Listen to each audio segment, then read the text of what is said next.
It's a very big honor and pleasure for me to present to the Ukraine-related audience, especially to such network as Connections. To start with, just very briefly, who am I? So as you can assume from my name, I am coming from Ukraine. I was born in Mariupol, and there I lived for 16 years of my life. And that is the picture that you've seen. It's kind of a bit of this small patriotism of mine, kind of reviewed in announcing this lecture, because that is the typical picture of my childhood. So when we went to the sea to swim, we saw the Azovstal still works, and I was always thinking, okay, is it really a normal thing to have in a living city just near the nice sea that we had in Mariupol? And then I went to Kiev to study applied mathematics at Kiev Polytechnic Institute. And I continued there with some research, getting closer to the topic of sustainability. And that made me later to continue at Stockholm, at Royal Institute of Technology, KTH. And here I worked with more energy sector in cities. So we did really interesting exercises, like full-scale projects to develop strategies in Bila Tserkva and Niš, Serbian city. And then I started my PhD, which I luckily finished just 2 months ago. And that was related to the data analysis for building energy on the city scale. So to help cities to develop strategies. And I particularly worked for this with City of Stockholm. And I belong here to the group which we proudly call ourselves Urban Analytics and Transitions. So we work with ICT and analysis, and also transitions and transformation processes in city scale. And I should confess that probably this is a bit misleading title that we selected. So that was a long time ago, and I had a big enthusiasm and ambition that 50-60 minutes would be enough to tell everything. But I will really focus much more on sustainable cities, and we will hopefully come to the smart at the end. And as we agreed with Anastasia, that probably we'll make some other time presentation during the Connections Forum workshop or some other event. So let's jump to sustainability. So if you think about our own personal feelings, of course, most of us can relate that it's becoming a bit warmer. So we can go to, sorry, I hear myself echo. Okay, so if we go to, for example, in this case, New York Times, and paste in any city, mostly you will see that there is increase of the average temperature in last 3-4 years. They do this too. So you can check it for 18, for 17, for 16, and in Kiev, I think all years will be warmer. And if we go to the future forecast, it's looking even more dramatic.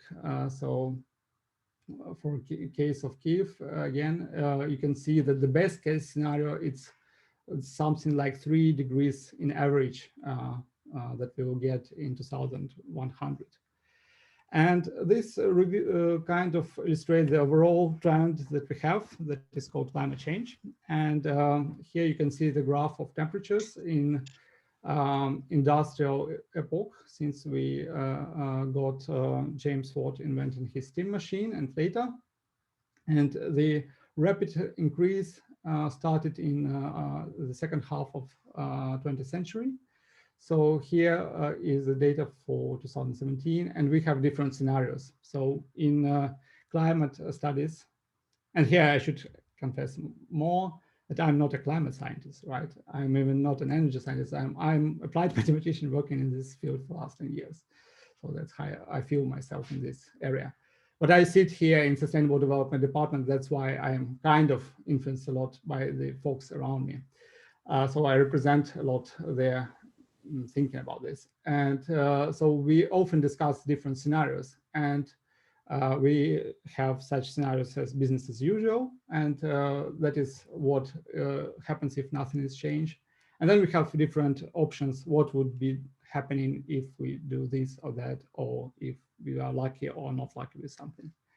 So you could see that even in the best case scenarios, which is these faster CO2 reductions, we hopefully will stay somewhere in the what is called 1.5 degree scenario. So we will have still increase of 1.5 degree, but from perspective of climate scientists, that would allow our Earth system to keep stable.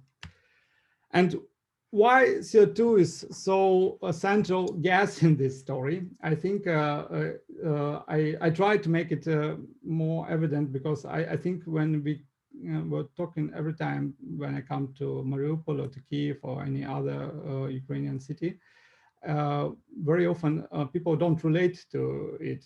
They think that, okay, it's the problem of rich developed countries. Why should we care about this? So I'll try to convince you why we should care all about this. So you probably heard about the thing called greenhouse effect, and that is basically the same as the greenhouse you can build in your garden.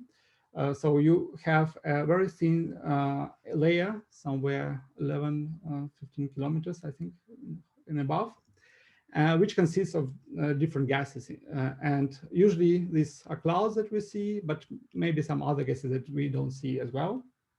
And the main source of heat that is attributed to the climate change is basically the heat that reflects from the Earth's surface, because our Earth is not totally black, so it can reflect light from the sun. And then it goes to the atmosphere, and then it radiates back from these gases to the surface. So it doesn't go away to the space as it happened, for example, 200 years ago. And why CO2 is responsible for this thing? It's because of physics. So if we, sorry, it's the last probably the graph about wavelengths is in this presentation. So if we look at the absorption level, so how much of heat is absorbed and basically kept in the Earth's atmosphere, you can see that here we just have two most famous gases. So one is steam, water, H2O, and another is carbon dioxide, CO2, and it's red. And you see that for the long waves, which are on the right here, the only window which was before used to radiate heat into the space for the steam was here from somewhere like 8 to 20 micrometer. And now it gets occupied more and more by CO2. So with more and more CO2 concentration in the Earth's atmosphere, we have more and more heat kept with us. So basically, this is what happens through like thousands of years. So you could see that we had some ice ages, we had glaciers, then they melted, then they frozen again. So it was normal geological process. But suddenly, just in last 150, 250 years, there started growth of CO2 levels. And this is really exponential growth. And that is what basically makes 97% of climate scientists be really afraid of this. And that is recognized by, for example, World Economic Forum as the biggest under-recognized risk to humanity of 2021, even having Corona in action. And as you can see, the main reasons for these carbon dioxide emissions are, of course, fossil fuels, but we have many more, like land use. So, for example, growing more and more cattle, unfortunately, brings us also to carbon dioxide emissions. And what does it mean for our region? So there is a very nice map, but it's impossible to read here. So I may just paste off what relates to Ukraine, for example. That means more extreme temperatures. That means much more hotter summers. So basically less precipitation. So there would be more precipitation in winter, less in summer, more floods, more fires, and also accordingly much higher hot temperatures. So we will need really think of systematically cooling ourselves like they do in, for example, Mediterranean. And if you look at the map of climate zones, so that is how it looks in 2020 for Ukraine, and that is how it will look in 2017. And I'm sorry for those who are not from Ukraine, you can go to National Geographic and use their wonderful tool to produce this for any city that you live in. And if you think of the social and economic impacts of climate change, then of course it's not only ruining like natural ecosystems, like extinction of some species or melting of icebergs. Probably nobody cares about this, but this means also less of crops, less of food to eat, less of comfortable weather. So we will have more and more periods of time when people basically don't have capacity to work or even have blood and heart pressure problems. So that can lead to more mortality or illnesses. That can also result into relocation of whole towns, so because of flooding, and also fresh water. So that could be also issue for the southern Ukraine, for example. So quite a lot of things that look not very related from if we look only on CO2 graphs are becoming much more relevant if we think of consequences. And in regards to this, the climate resilience topic emerged in last, I would say, 20 years. And there are two main terms that I would like you to distinguish after this talk. Hopefully you remember this after me. That is mitigation and adaptation. And the difference is what you care about. So in mitigation, it's basically you try to do something to reduce emissions. So you try to reduce our impact on Earth. So to minimize or make it more softer effect. While adaptation is basically saying, okay, the change is already happening and we can see it. And we try to develop some actions and strategies on how we adjust to this situation. So of course, climate on Earth is changing anyway, even without human effort. But now, when we know that it will change much more, so how we should prepare. And partly, for example, coronavirus, it could be also attributed to this wider like environmental footprint problem when we ruin the traditional natural chains and, for example, disturb the natural ecosystems. And in this regards, we get the viruses to humanity that were not there in place before. So here on the left, you could see such actions as improving the energy efficiency of buildings, of industries, of any transportation. That is introduction of renewables. So some countries plan to become renewable already in upcoming 5 years. It's also about efficient transportation. So using more collective traffic or bicycles or walking. And of course, it could be also carbon tax. So in this regards, introducing emission trading markets makes the main polluters, the main emitters to reduce the carbon emissions. And if you look at the adaptation, then of course, it's a bit different type of action. So if we think of coastal zones, that would be some dams, like in Netherlands they built in last century. But now it can be worldwide, like in Venice recently. It's also landscape restoration, so growing more forests and, for example, having more rational land use. It could be also different preventive measures. So knowing that there will be more hurricanes, more droughts, more floods, we can become more prepared in advance. And that is also a task not only for the national governments, for the local communities like cities and municipalities. And if you think of the global goals for this, then it all concluded into the Paris Agreement that basically targets keeping the temperatures rise at least below 2, aiming for 1.5. And it uses the carbon equivalent emissions as the main indicator. And basically, that is the largest worldwide agreement existing so far. And this relates us very much to the concept of carbon budget.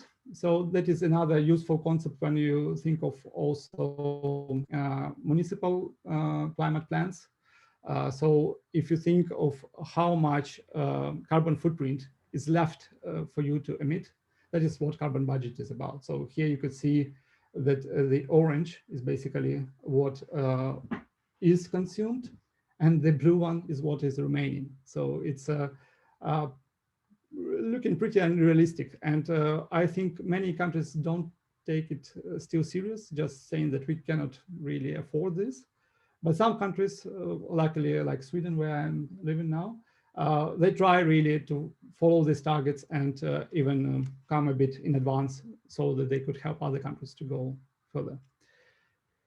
So, but it looks, after I made this first portion of slides, very carbon biased, and that is not what I wanted to make impression for. So we need to go deeper. And for this, we will have to dive a bit to the next level, to the roots of sustainable development, and short history here. So if you think of where it's coming from, of course, it was very much environmentally driven. So Rachel Carson with her Silent Spring was the first famous study in 1962, which already at that time pointed that this problem of environmental degradation can have broader consequences. So basically putting in danger the economic growth and the prosperity of communities. And then there was a famous book for Club of Rome by Dennis and Danella Meadows, Limits to Growth.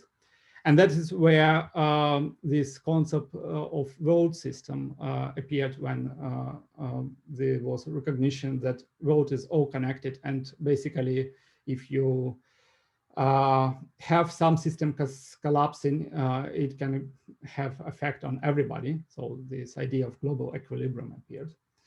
And then finally, the common report developed by under the head of Brundtland, the Prime Minister of Norway, Our Common Future, that basically proposed this definition of sustainable development. And this is two main concepts. One is meeting needs of present generation, and another, not compromising the ability of future generations. So in these regards, I think it was already becoming more broader than just thinking about environment. And if you go further, it developed into first corporate standards. So in the 90s, the concept of triple bottom line appeared. And here you can see that already next to environment issues, there appeared concept of social sustainability and economic sustainability. So how do we keep revenues taking care of environment, and how can we also ensure that there is a fair trade and equal opportunities for everybody when we select, for example, more green supply. And also the concept of carbon footprint, of course, emerged when the first carbon accounting framework appeared. So that was the concept when you start to attribute how much emissions do you associate with your products and services. In 2000, it emerged further, and it went to the concept of planetary boundaries that was developed here in Stockholm Resilience Center. And these guys introduced 9 that they believe have a huge impact on the Earth system. And here you can see that climate change is one of them, but it's not even in red here. And much worse, they recognize the situation with biosphere integrity and with biochemical flows. And phosphorus and nitrogen, they are really important elements when it comes to nutrition. So if you think of food production, so what is, for example, containing in soils. So the problem with phosphorus and nitrogen that very intensive agriculture use brings that these elements get out of soil. So for after a while, the soils are not productive anymore. And the question is, how can we restore the balance so that we keep the same opportunities for food production on the land that we use? And we could see here some other problems. And one of them is actually a very positive story. So you see here the stratospheric ozone depletion.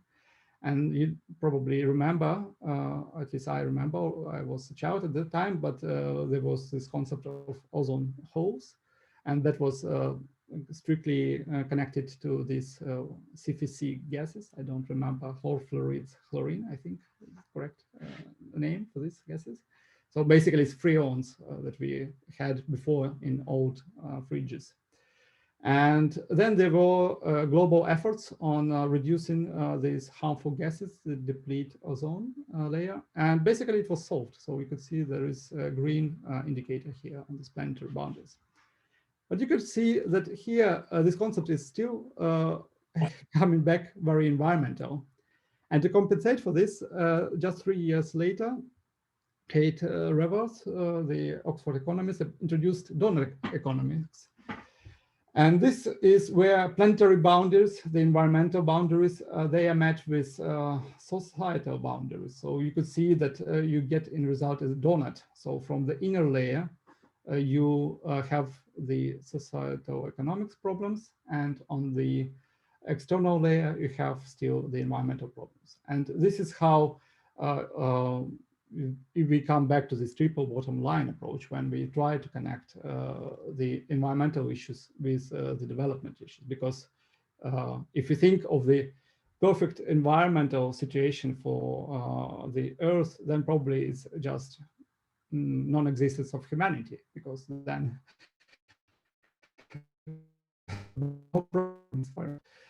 but that means huge problems for the society and for economics, and that is what donut economic tried to capture. So you see here equalities and justice and education and health and food. So all major challenges that we think about in our societies are here. And this was all accumulated in the Sustainable Development Goals. So you could see most of these topics covered in donut economics and planetary boundaries here. And I like also how Resilience Center thinks about this. So they try to connect this donut approach with SDGs. So you have environment on external as a environment supporting thing. And then you have society inside, and then economy as a like main engine of this development. So in this regards, these things are very connected. So we think about that part. And we need shift of development paradigms to address all these issues. So if we think of the donut economics, here are the main changes that they see. So you could see that we should stop thinking only about GDP. So not aiming just for constant increase of the income. We should think also about not only separate markets, but more embedded economies when we have integration and we don't create one value in one place, just taking value from another place. We also should think about how trying to go from evil rationalism and have a bit more socially adaptable people. So how we can change ourselves to become a better ones. And of course, it means dealing with more complexity. So we should stop thinking in silos and in layers. And you cannot optimize, because it's in reality, it's sub-optimization. You optimize on one parameter and lose on all others. So you think of this complexity in dynamics.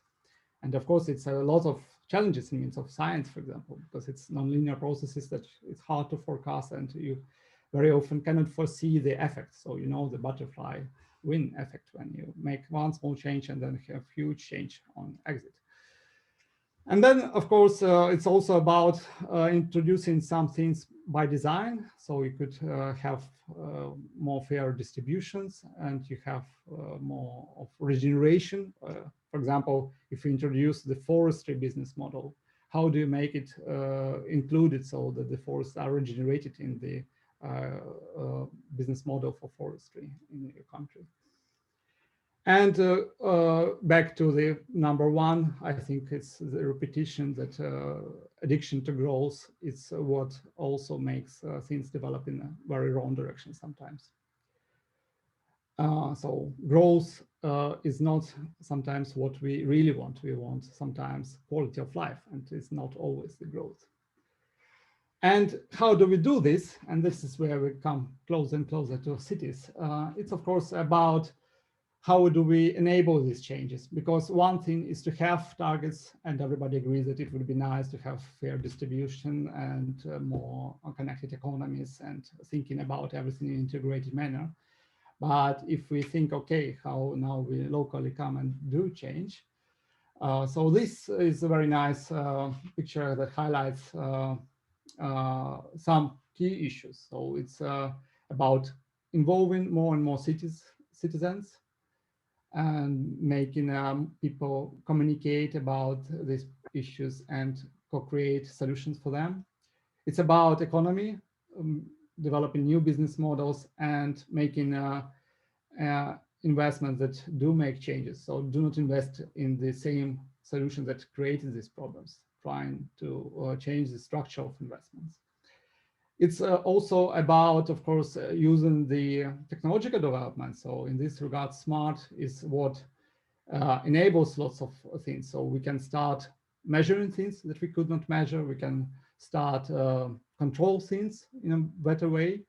And we could also make much more inclusion. So for example, if you think of now, probably 10 years ago, such lecture would be not possible just because ICT was not that developed. And of course, the last but not the least, it's about what is the role of governance here? What actors should be involved? What are main features for such as organizations? What capacities do we need in municipal governments, on the national governments, and what policies we expect from them to introduce? And procurement is just one large example of such policy, because of course you could do a lot with good procurement situation. And in this regards, I am very glad that Ukraine has such thing as Prozoro, because that is a very good step forward. So when we teach a smart city course to our students, we actually expect them to remember only these 4 numbers from like this theoretical bare minimum. And if you take just a very few seconds, moments, and you try to guess what these 4 numbers stand for, and don't be afraid to be mistaken. It's not about to check your knowledge, but about just like to shake up a bit, because I'm a bit afraid all the time to make lectures for 50 minutes without breaks and interacting with the audience. Could you write to Zoom chat, what do you think 2, 50, 75, and 80 stands for? Okay, I'll give 30 seconds more, and if I will drink coffee. If no replies, I will continue myself. Yeah, probably somebody knows even where it comes from. So Roman gives a surface, and that is actually very right. So 2% is standing for surface, and the last one is also correct. It's emissions. So cities correspond 2% of Earth's surface is used by cities, and 80% of global emissions is emitted by cities. So we need only to guess 2 more numbers now. Thank you, Roman. That was a good check guess. What about 5075?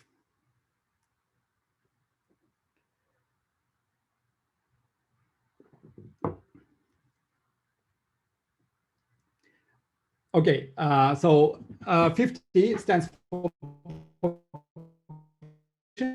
and that is very remarkable. So basically, we just passed this threshold when finally we have more population living in cities. And I'm saying finally because it is kind of expected for a long time. I don't mean that it's necessarily good or bad, but it just kind of illustrates the grand transformation that happens to humanity as well. Because if you think of the urbanization, that is a really large trend besides climate change. And then 75% is the global share of energy used. So cities are responsible for 75%. And I think it's a pretty illustrative. It means that just 2% of surface makes such huge impact. And it's also illustrative in means of justice. Like if you think, okay, do those people that live in rural areas deserve to suffer from, for example, the effects of climate change if they don't emit even half of emissions that are emitted by people living in cities? And who benefits most from, for example, produce these amounts of energy? Is it, again, people living in rural or poor countries, or are these people living in developed and heavily urbanized countries? So these numbers are usually given by our local, really famous person driving the district Hammarby-Sjöstad development. He was former Minister of Finances, Alan Larsson. And initially, these numbers come from Carlo Ratti, and this is MIT Sensible Lab. So if you think of the same mitigation adaptation on the level of urban scale, then of course it's a bit different way of thinking. So and it can be also very different from city to city. So what is more general on the country level when they talk about like sorry? If any questions, please just stop me. I'm okay to be interrupted.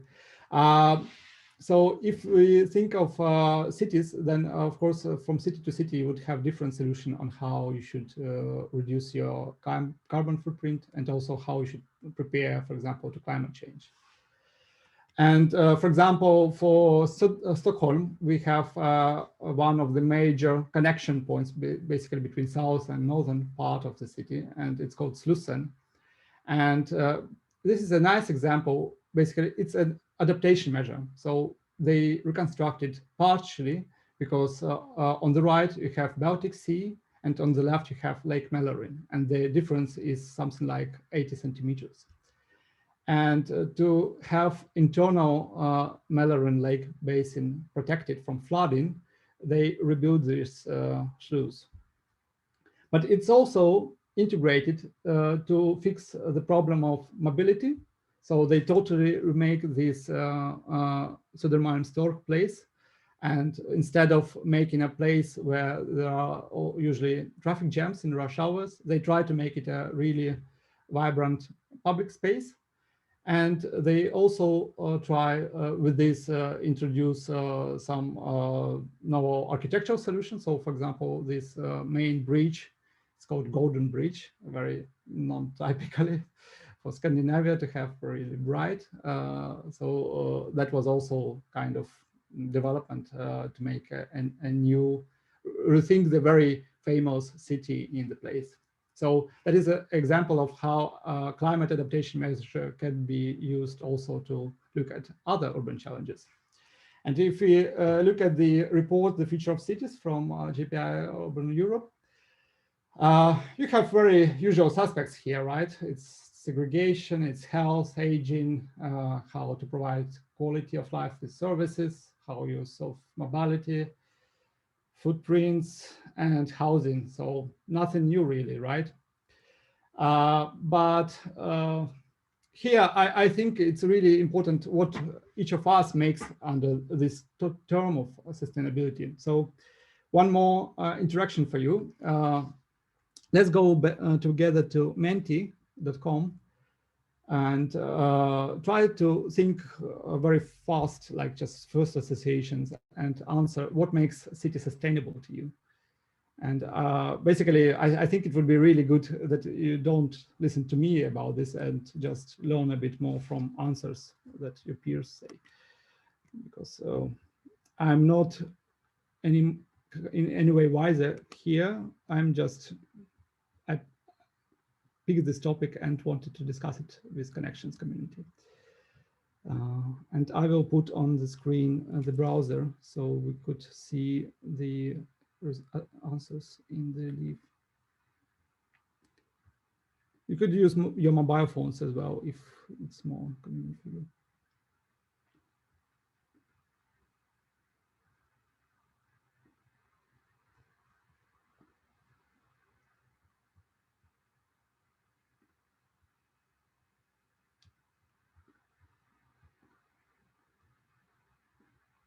Did you manage to connect? If you could show some, so.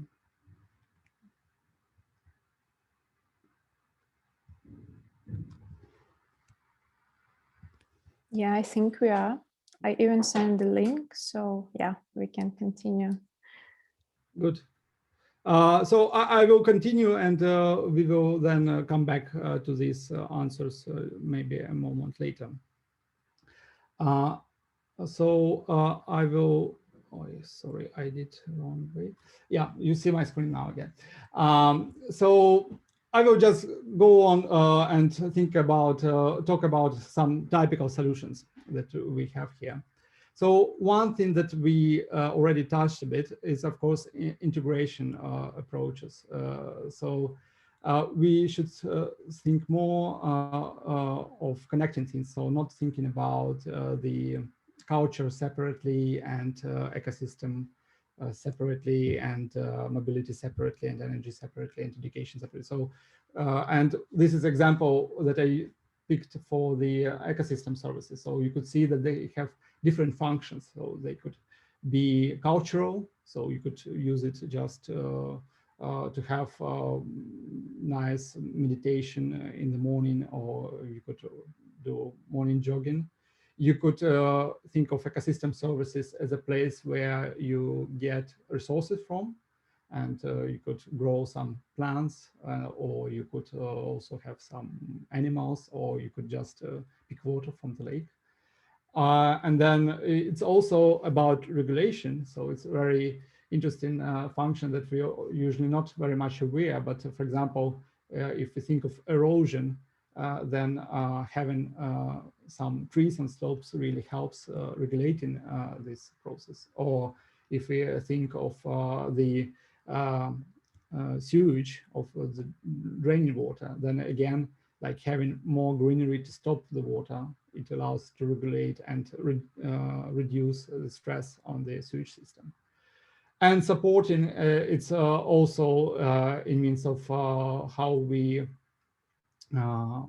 enable these exchanges. So how we make the nature work for us.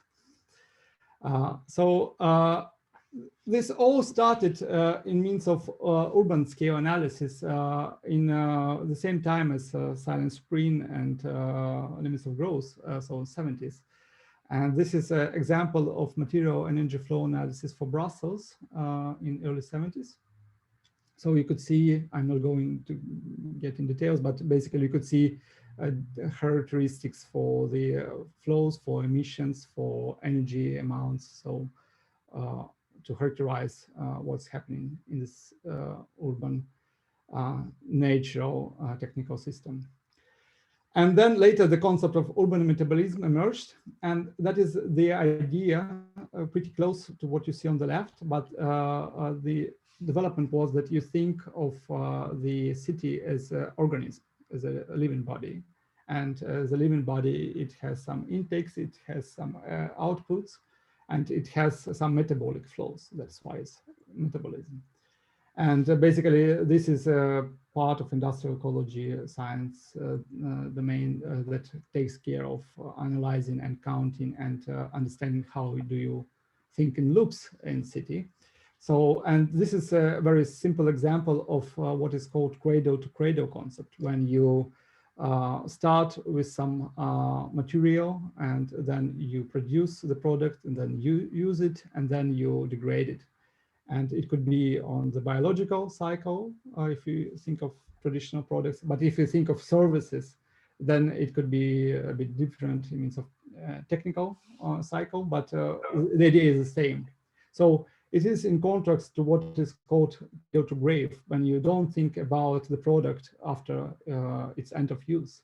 And the difference here is that we try to reuse as much as possible, both in means of materials and energy. And if we connect this to the practice, then in Stockholm case, the most famous model is from Hammarby Sjöstad, and that is the first environmental district that was developed on the gray land area in 2013. And that is the model that they use to connect energy, water, and waste flows. So I would not have time to stop in details here, but roughly you could see that they try to close the loops as much as possible. So for example, if you have food waste, this organic waste, then it goes to, you collect this solid part of it, and then it goes to the combined plant, so you burn it. And what remains there, it goes to this wastewater treatment plant, and then biogas is produced. So basically, and this biogas is then used for the local buses that are functioning just around this district. And the same approach is happening, for example, with paper recycling. So they have a small recycling facility just opposite the channel there. And so all the carton that is collected, cardboard, it's taken to this processing facility, and then new packaging is produced, and it's being used by all local companies there. And the same goes with the water. So, for example, they introduce quite systematically this direct pass to the storm water when they don't put storm water into the sewage at all, and just it directly goes to the lake. And number of solutions for the district heating and cooling. So, for example, part of waste is also burned there to produce energy. So the energy is recovered from the waste.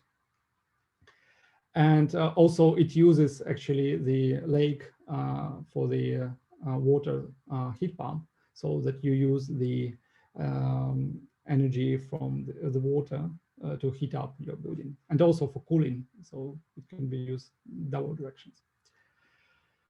And another important concept is, of course, system boundaries. And that is very tricky when it comes to counting. So whenever you try to set the targets, and that's what you at the end do, if it's CO2 or energy efficiency or number of happy people, so you need some targets. Then, of course, it's also not so trivial when it comes to what you consider and what you should not consider, because even though we like to think about cities as a closed systems, because they have some territorial boundaries, and yeah, we have some population attributed to the city. Very often we have some important factors that are outside of the system, at least geographically.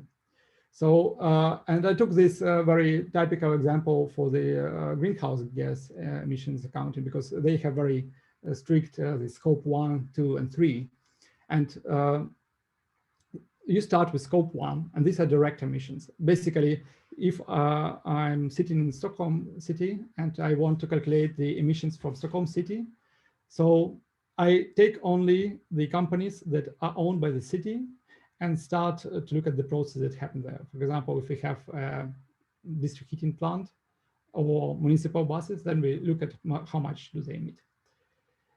But then we can think, okay, but we use the electricity, and you know what? Sweden buys electricity from Poland, and we have their coal-fired generation. So it's actually 20 times dirtier than here in Sweden. And unfortunately for us, when we introduce the scope 2, it becomes not so nice picture, because we have this dirty energy coming for our needs. But then we can go also for all indirect emissions, not only from energy.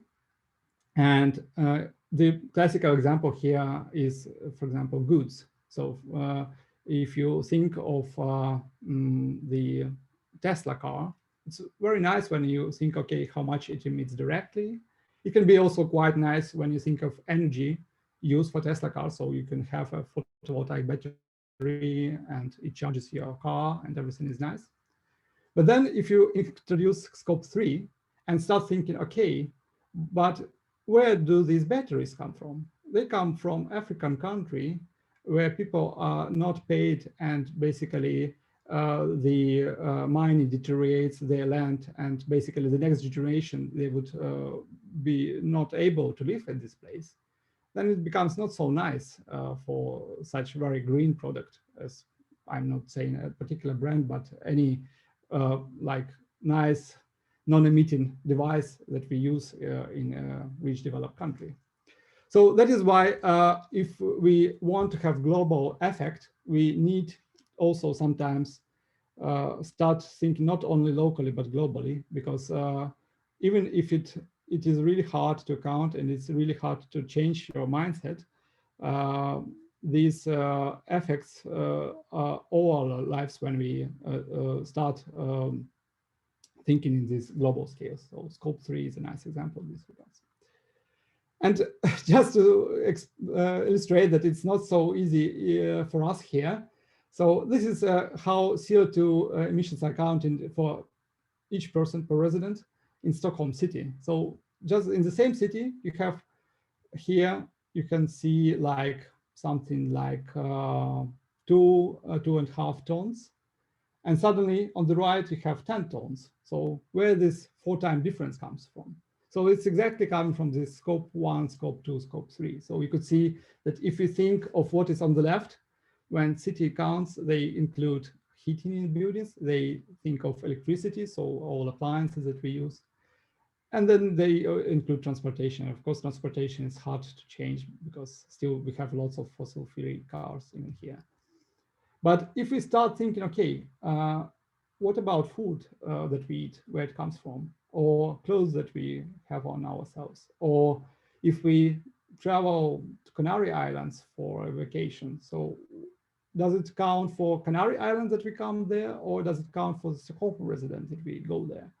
So that is the difference between these two pictures. And both are right in their own sense. But if we think of the effects and applications, then of course we should distinguish between those. So as you could have an idea, loops are very important, and circular economy is a concept that kind of overarching for these things. I will not stop on this more and go further.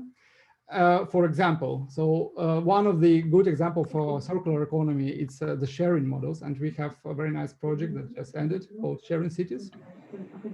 So that is how we can share spaces, how we can share goods, and how we can share mobility. So they looked into different existing applications and tried to make systematic study on how to make it more scale out in all cities in Sweden and globally.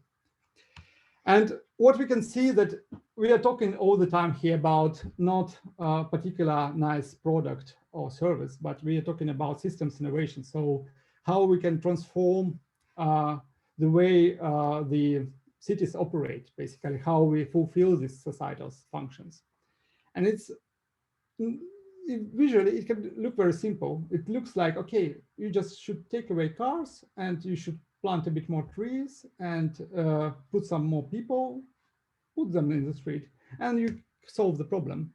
But in reality, we know when it comes to practice that we have lots of hidden underground or underwater, in case of iceberg, things. And these are some conventions in society about like what are role of different actors, what are typical patterns of behavior, what are the values. And when we do this transformation, we should always remember that even if it's not mentioned, we cannot measure this, that doesn't mean that doesn't make influence. Very often these things are behind the main failures. So if you think of all the failed sustainable transformations, usually they are underground, non-visible. I recognize that I use a lot most of my time, so I will just put this link into the chat and welcome you to use this. They have very well documented report on the system innovations used in the most recent environmental districts that develop now in Stockholm. This is example, and here come closer to the data that we used with our students to crowdsource the solutions in this district. And I just wanted to say that it's very easy. So I was surprised. And one nice recommendation, if you want to use data-driven analysis of a city. So you could use these crowdsourcing. What we usually did with paper and pencil now can be done with a nice smartphone app when you can make geolocation, photo, video attachment.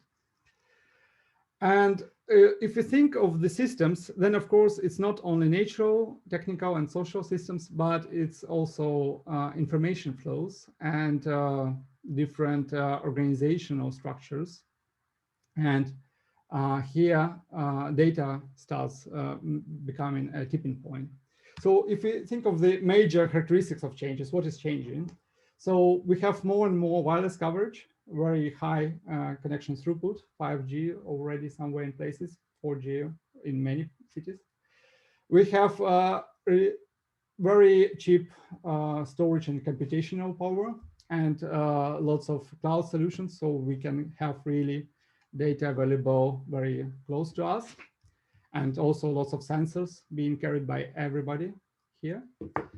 And of course, it's also a means of application development. So we have advanced a lot in means of methods for data analysis. So we have lots of, for example, spatial imagery, or we can learn how to forecast things from some observations.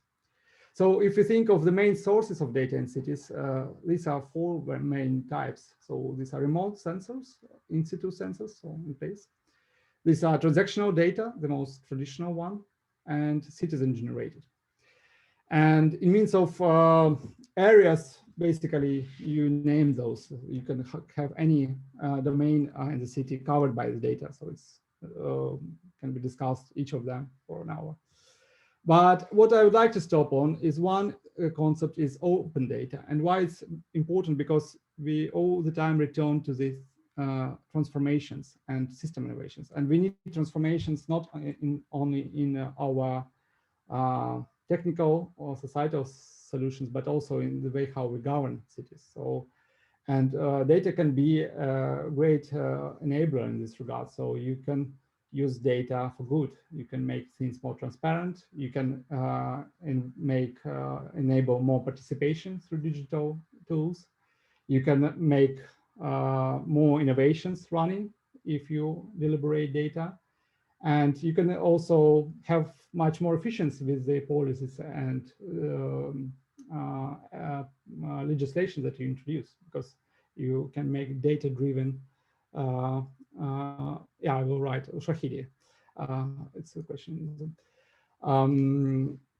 So open data is associated with really good economic benefit, but it's also very important when it comes to the democratic and efficient society. And if we think in general how we can use data to make cities better, so beside this transparency and participation, then of course it's about operational governance. So we can make predictive maintenance of infrastructure. We can have a very fast reaction on immediate problems. And we can make also much better strategy development. So we can have models and simulations that are behind our solutions. So we don't modeling them just offline somewhere and then use a paper report, but we can make it more on the principle, for example, of digital twin. When we have a digital replica of the city, we do some changes and try from this digital model understand what will happen in reality. It not often works, but it works more and more. So to summarize, what are the typical functions of data in city? It's to answer these four questions. And these are usually by increment. So we start with what happened, like to describe, to understand the phenomena. Why it happened, it's further understanding. So understanding the drivers of the processes and why things happen so and not as we expected. Then comes predictions. So when we understand them really well, we can use data also to predict. So for example, we can predict pretty well the rush hours. We can predict pretty well the energy use. We can predict pretty well even like what would make people happy if we put this or that solution in the street. And this leads to prescription. So what should we do? So it's about data-based policy making in cities. And just example of what I'm working with and what I would be much more comfortable to talk for an hour, it's working with building energy performance in Stockholm. So I do in my regular life integration of different data sources and trying to understand the current energy performance and also what are the effects, large-scale effects for the city of introducing different changes to existing buildings, retrofitting them, and also introducing new policy standards, building regulation rules for the new districts. So when we construct new urban area, what should be demands to the developers? And if you think of this, smart city is very often, especially by corporate sector, pushed as a very positive phenomena that would help us to control everything better and understand things better. But it's also should be taken with caution, because whenever we talk about data, we should think, okay, who controls the data and who owns the data? Can it be used with their own purpose? And of course, we can also have the problems with data integrations, that the data can be in place in different actors, but there would be no use because there is no established marketplace to exchange data and make data being used. It's also a problem of data quality and security and integrity. So the more data we have, the less we are certain about its quality. And sometimes it's better not to have data at all than to use their own data. Privacy thing, I would just go with this example. So you probably heard about this system of social credit score. And I don't know, if I would play a 2-minute movie, would you hear the sound? Maybe it's even less than 2 minutes. I'm almost finished. I think I will use 5 minutes. Do you hear sound? In some of China's largest cities, a high-tech effort is underway to bust low-level offenders, jaywalkers. Cameras record them going through intersections, zero in on their face, and then publicly shame them on nearby video screens. It's all part of the Chinese government's new social credit system, where people's daily behavior is monitored and rated. I think it's a good thing, this woman said. It makes people more honest. But this social credit rating goes far beyond a traditional credit score, which is based on your finances. China's version factors in everything from jaywalking to smoking on trains to buying too many video games. If your score gets too low, you can be banned from buying plane tickets, renting a house, or getting a loan. Nearly 15 million people have already been prevented from traveling. Journalist Liu Hu is one of them.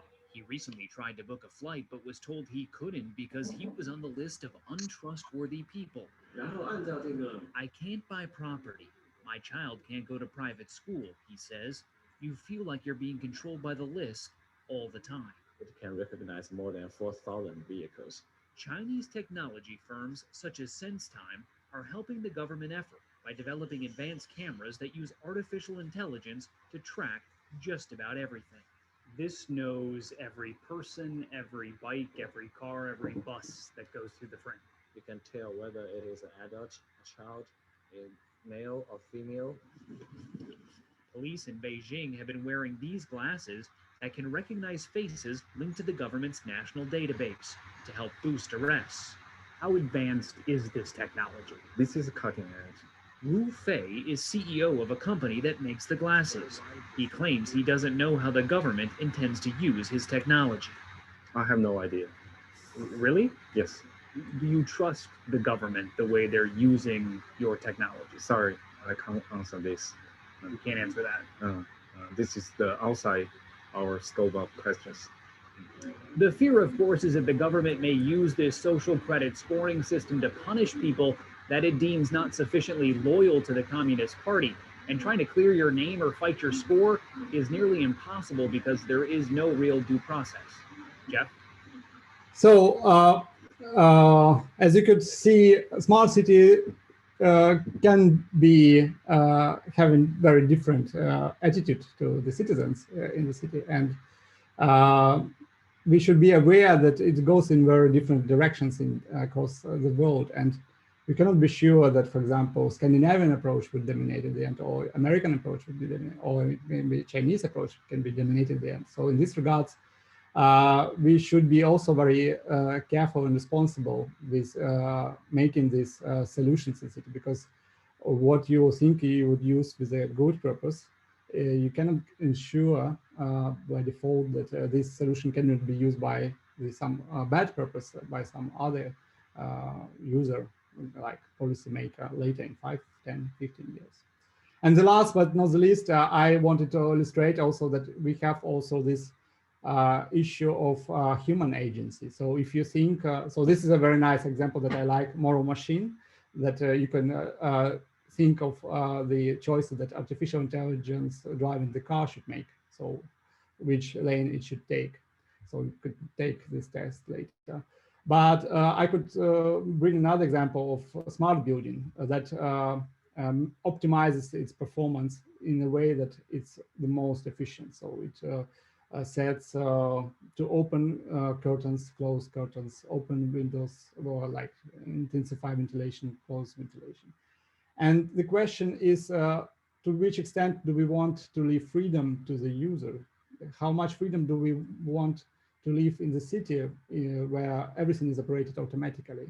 So this free will question is another very much related to smart city concept. So with this, I apologize for this really long talk. I would say that today is also a very interesting day because probably you would listen, watch to the NASA broadcast about the landing of rovers on Mars. But I encourage you all that we have lots of very interesting missions here on Earth. So I hope this covered up some of the issues on sustainability in cities.